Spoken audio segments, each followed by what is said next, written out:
Boa noite, pessoal. Pra mim é boa tarde, eu tô gravando aqui à tarde, aqui na minha casa. Se vocês escutarem barulho de periquito e ganso berrando no fundo aí, normal, tá? Tô em casa. Então, a nossa equipe é eu, né, o Atos, o Douglas e a Vanessa, tá? A gente ficou responsável pela obra do William Faulkner. O nome do livro é O Sonho e a Fúria. Então, falar um pouquinho sobre William Faulkner e nosso livro, né, a nossa obra que a gente leu. Então, assim, ó, é um livro curto, tá? Ele tem, em média, assim, 200 páginas, assim, dependendo da escritora que publicou ele, tá? E, assim, ó, ele tem uma particularidade. É um livro que, assim, ele é dividido em quatro capítulos, tá? Mas, assim, a primeira parte dele, ela é muito difícil. Que o William Faulkner, ele usa um tipo de instrumento para criar seus livros, né? Que é o fluxo de consciência. Então, o fluxo de consciência, ele é assim, imagine um rio, né? Um dia chuvoso, todos os afluentes jogam água dentro desse rio, né? Então o fluxo de consciência é mais ou menos isso. Tu tem o leito do rio, né? Aquelas mensagens principais, e nas margens vários afluentes também jogando outras mensagens também, outras ideias, né? Então assim, um fluxo de consciência chega uma hora que eles viram um turbilhão de ideias, né? Um brainstorming. Então, isso é uma das principais características que o William Faulkner ele usa, né? Então, assim, o William Faulkner ele é um escritor estadunidense, né, dos Estados Unidos. Ele nasceu em 1897 e ele faleceu em 1962. Então, assim, ele teve uma vida grande, né? Ele viveu bastante, assim, né? Ele é do estado do Mississippi, né? Então, quando falo em Mississippi, né, eu até me arrepio. Eu gosto muito dessa parte do sul dos Estados Unidos, né? Eu sou militar, né, eu gosto muito da parte que fala da guerra de secessão, assim, da guerra civil americana, né? Eu gosto muito de histórias de guerra, né? Não gosto de guerra, né? Não gosto de guerra. É louco, né? Então assim, o Faulkner, como ele nasceu no estado do Mississippi, essa obra dele também ele retrata sobre o estado do Mississippi, né? Ele fala da família Compson, né? O livro retrata a família Compson, ele é dividido em 4 capítulos e nós temos vários personagens, né? Mas a gente separou 3 personagens principais ali para falar do livro, né? A primeira parte é sobre o Benjamin, né? No livro se trata ele como Benji, né? Como se fosse um apelido, assim, né? Como tipo William, chamado de Will. É assim que os americanos fazem, né? Então, a primeira parte fala do Benjamin. Ele é um menino que ele tem 33 anos e ele tem problemas cognitivos, tá? Ele tem um déficit não sei, déficit de atenção, né? Mas ele tem um problema assim de intelecto. Ele não fala muito, na verdade ele não fala. Ele chora bastante, né? Então o Douglas vai falar bastante do Benji, né? E também na obra também é retratada a mãe da família. Ela é uma mãe que ela é totalmente ausente. Ela é doente, ela fica acamada direto. Então assim, ela quase não aparece na obra, só para completar alguma ideia, assim. E daí na segunda parte, no segundo capítulo do livro, quem fala é o Quentin. O Quentin é um desses filhos, né? Tem o Benjamin, o Quentin, o Jason e a Candice. São os 4 filhos, né? Então o Benji é esse que tem problema cognitivo. O Quentin é o único da família que ele pôde estudar, né? O Quentin ele estudou em Harvard. E a história do Quentin ela se passa num dia, que foi o dia que ele tirou a própria vida, tá? Não vou dar muito spoiler, que o certo desse livro é o pessoal ler mesmo. É um livro, quando você pegar para ler, você vai ver que ele é difícil. Se eu chego numa biblioteca, pego ele e começo a ler, eu não vou entender nada. Acho que deve haver um erro de impressão, porque tá faltando toda a pontuação, não tem ponto, não tem vírgula, não tem nada. Eu começo a falar do fogo, daqui a pouco começa a falar da sombra, daqui a pouco começa a falar, alguém se mete, tu vê que outra pessoa tá falando junto com ele, então ele é bem difícil. E então Benji, Quentin, e depois nós temos o Jason. O Jason é outro filho, na verdade o Jason é o filho mais novo. E o Jason, eu vou mais pra frente eu vou falar do Jason, né? O Jason, ele é um rapaz, é o único, no final ele tava tocando a família, ele se tornou o chefe da família, tá?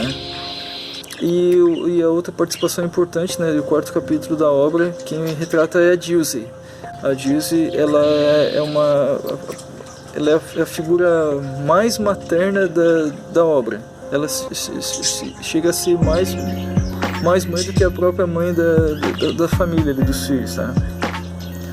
A Dilsey, ela que cuida da casa, é tipo uma governanta, e mesmo ela tendo esse valor todo, assim, né, ela é uma senhora negra já de idade, mesmo assim ela é muito maltratada pelo Jason, que é esse filho que ele trabalha ali, que ele se sente responsável pela família, mas ele é um cara bem mau.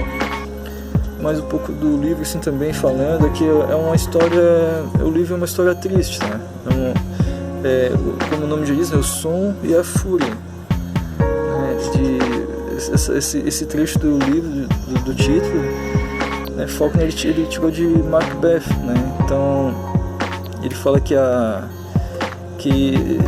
essa história é uma história contada por uma pessoa, um idiota, assim, que a vida não tem sentido.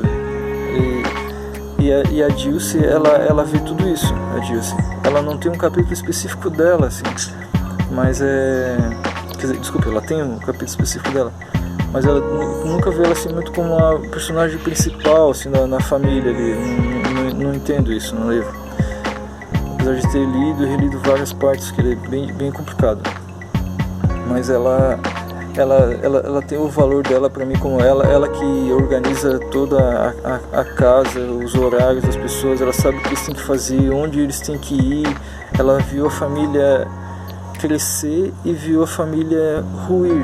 Então ela fala que ela viu o primeiro e o derradeiro. Ela fala, eu acho que é isso que ela diz. Ela diz que ela viu a família emergir, né, desde a época que a família era rica, que é uma família que era da aristocracia branca, né, do Mississippi, né? Então a Dilsey, ela vê isso, ela vê a família na época, nos tempos áureos, e depois já no final da família também ela vê o que a família ela se tornou. A família se dizimou no final, tá? Dando um pouco de spoiler, mas é isso. Ok?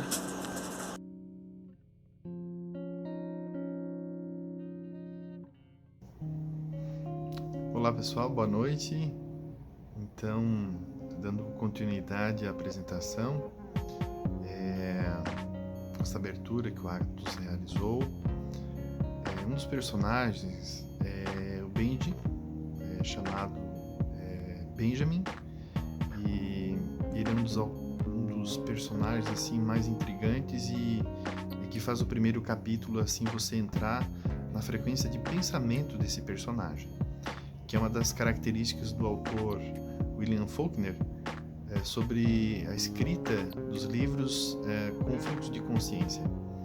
Então ele traz essa abordagem de você entrar no pensamento dentro do personagem. E neste caso do Benjamin, um jovem de 33 anos, mas com um comportamento de 3 anos.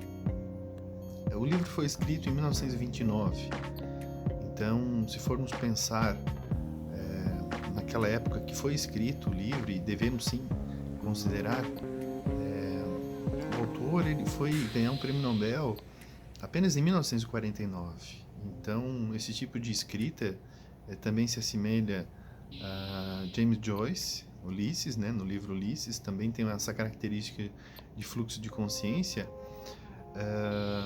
E o que nos traz assim é uma leitura muito complexa, é difícil de entender, você tem que ler e reler diversas vezes, e justamente no momento que é a parte inicial, no primeiro capítulo do livro, vamos dizer assim.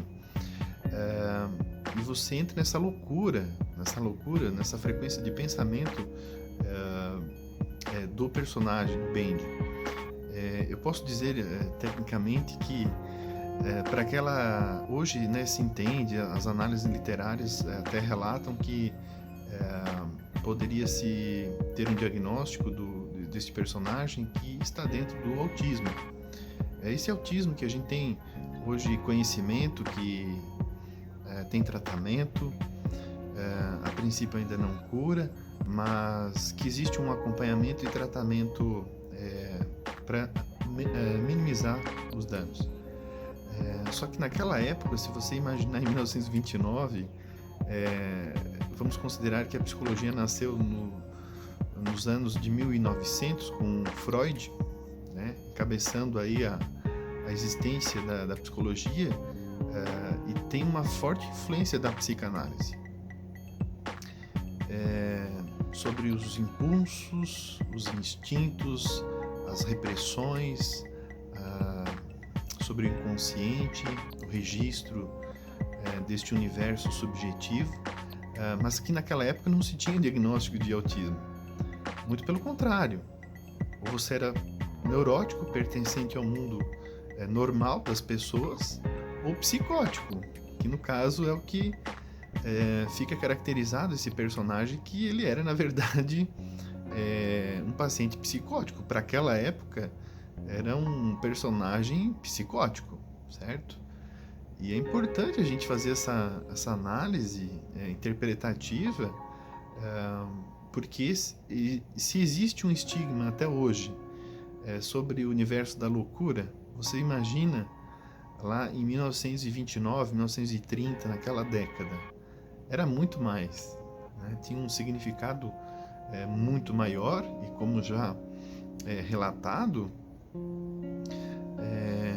naquela época você ter um filho com esse tipo de problema mental era como se fosse uma desgraça. Não se tinha um conhecimento de tratamento eficaz, curativo, e isso socialmente tinha um impacto para com as famílias. Então vamos dizer assim que, entre aspas, era um certo tipo de incômodo, né? E o personagem ele traz nos seus pensamentos falantes, vamos dizer assim, diversas alucinações auditivas, tá? Inclusive delírios também, certo? Auditivos e visuais, alucinações no sentido de voz de comando, altamente sugestivo, persuasivo, que confunde, né? Confunde, é um estado de consciência bem fora daquilo que é conhecido, que nós conhecemos da normalidade. Ele não é um discurso linear, muito pelo contrário, ele não segue uma sequência, inclusive até cronológica. Ela é adversa, imprevisível, que realmente é difícil entender o pensamento do personagem, né? Aonde que ele quer chegar, o que ele está querendo dizer, porque a história em si, ela não é uma história, vamos dizer assim, do livro fabulosa. O que torna esse livro interessante é a forma narrativa dele. É como ele é escrito, certo? E se pensarmos assim para a época, foi algo muito significativo, extremamente significativo para a literatura estadunidense.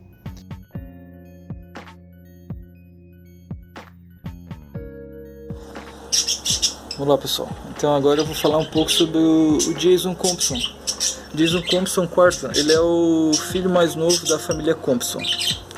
O Jason Compson IV, né, como ele se intitula ali, ele recebe esse título, né, o quarto ali, por causa da... Ele também teve o nome do pai, né, que também se chamava Jason, e teve um antepassado também que lutou na guerra de secessão também, né.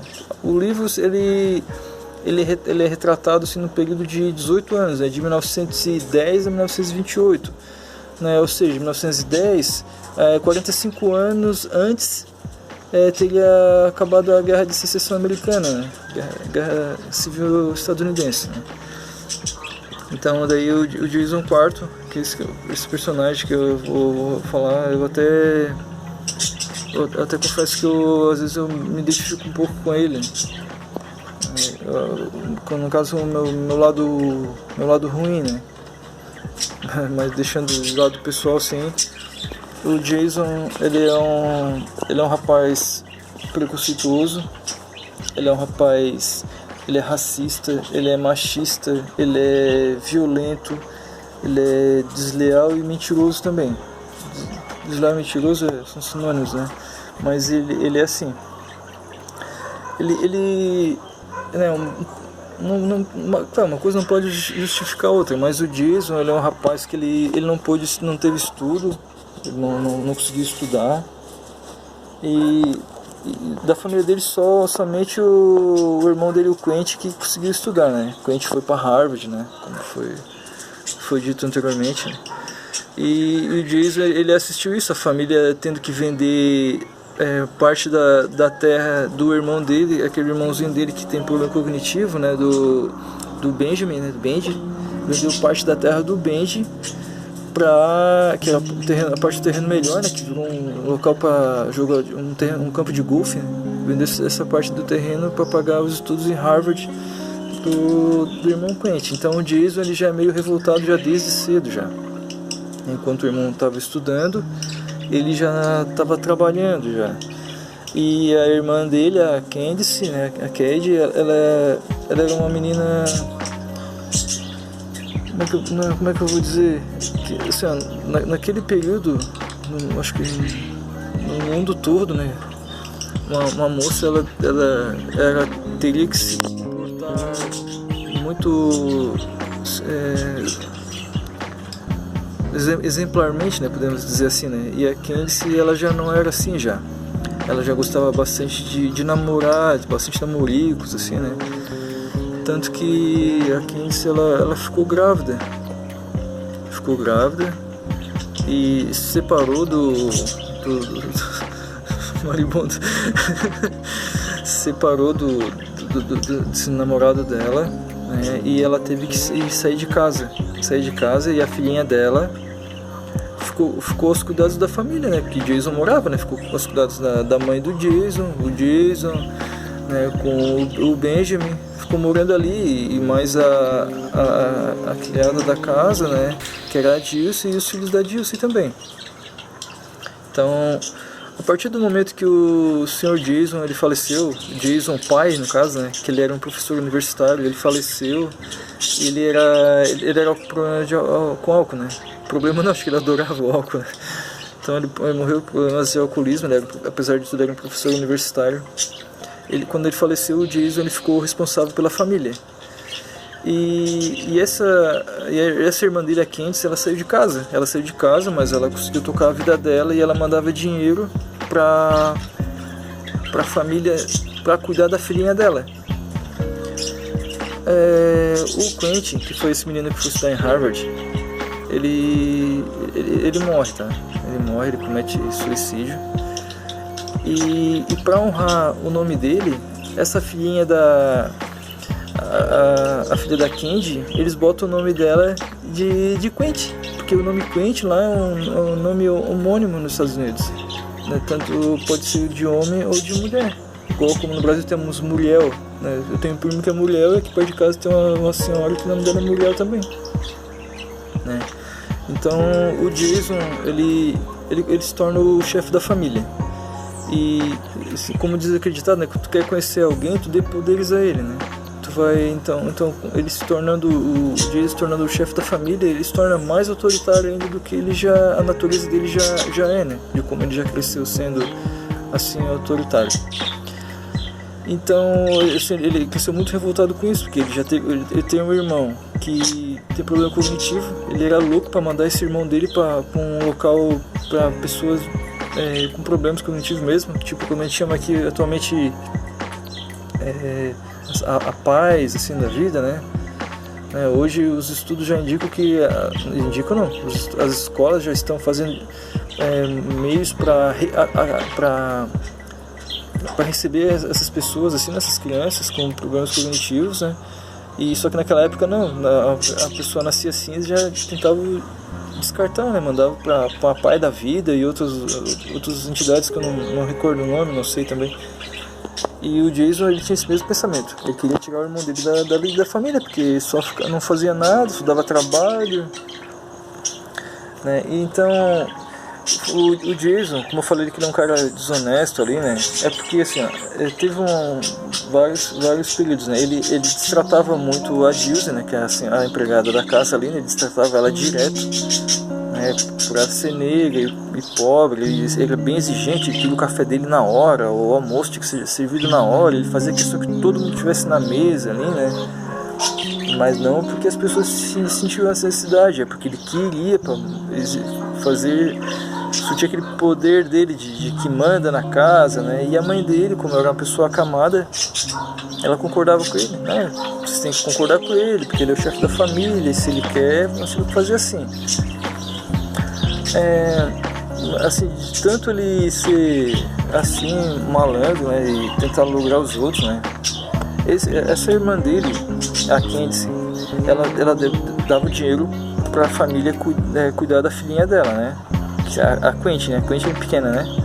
O que o Jason fazia? Ele se tornou o tutor da Quentin, e o dinheiro dela, ele ficou tudo para ele. Ele não dava para a família. Então, assim, ele já tinha um emprego dele, tinha o salário dele e tinha mais o dinheiro que a Candice mandava para ele, que era o dinheiro para cuidar da filha. Ele guardava tudo para ele, né? Então, assim, é um cara malandro, né? Outra coisa que ele fez também, ele trabalhava numa loja.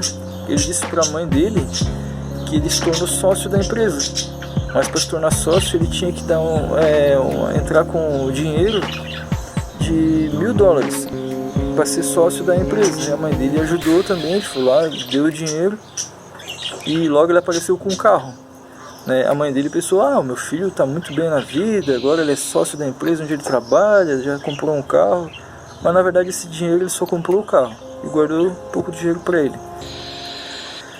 No final, assim, o mundo acontece um reviravolta ali, que o Jason fica muito frustrado, né? Não dizer outra palavra, né? O que acontece? Essa sobrinha dele, ela cresce, né? Ela cresceu quando ela estava com 17 anos.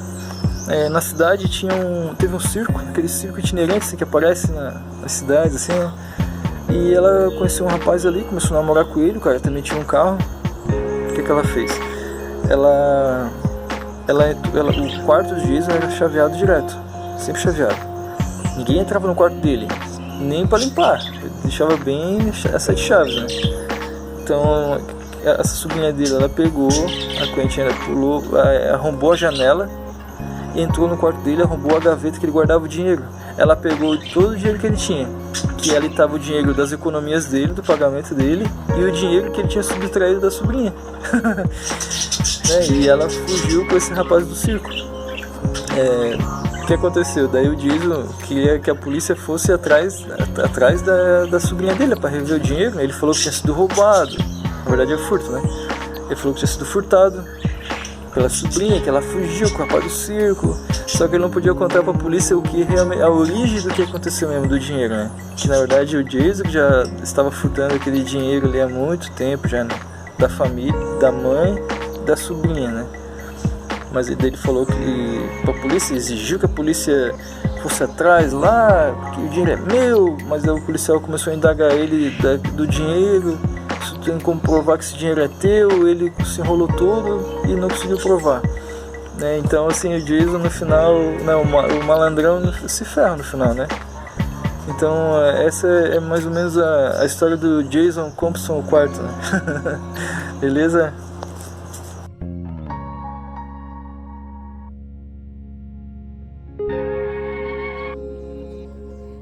Eu vou falar um pouquinho sobre a Candace Compson, que é chamada carinhosamente pelos seus irmãos de Cad.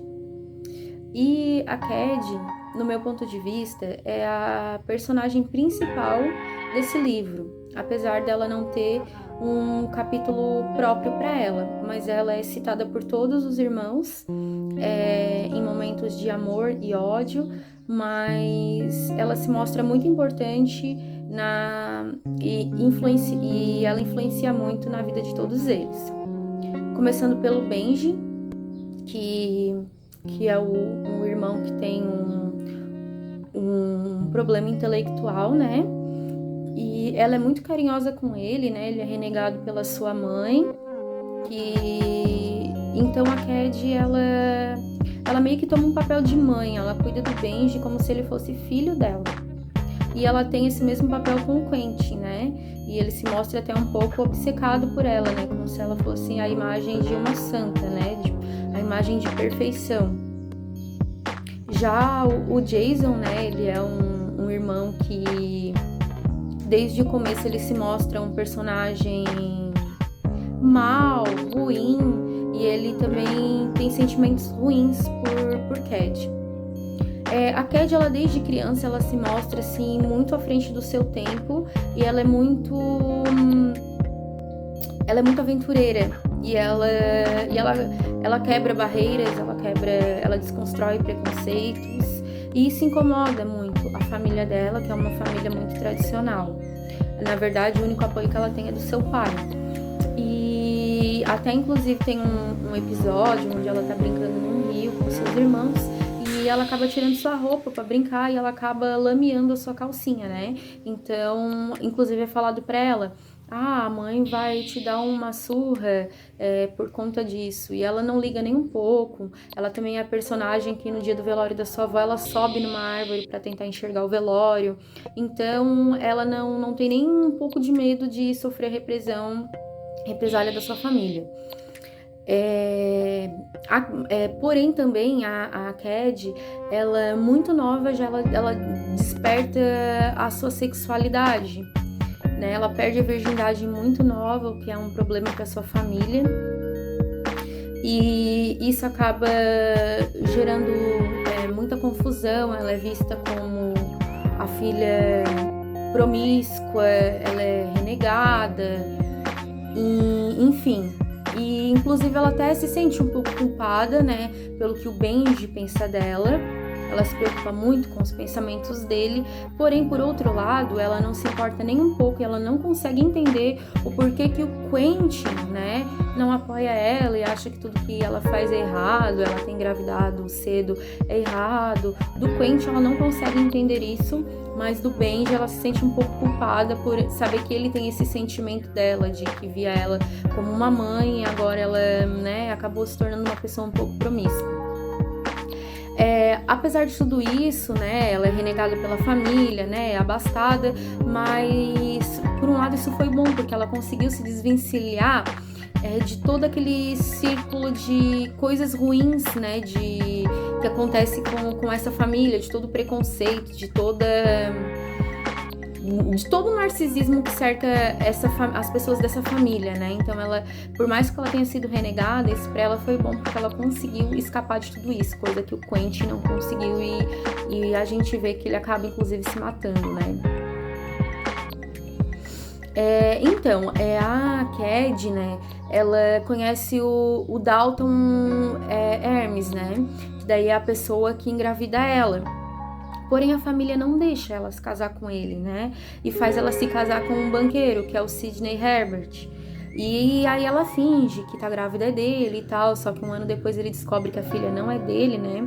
A menina, inclusive, é batizada de Senhorita Quentin, né, em homenagem ao irmão dela, o Quentin.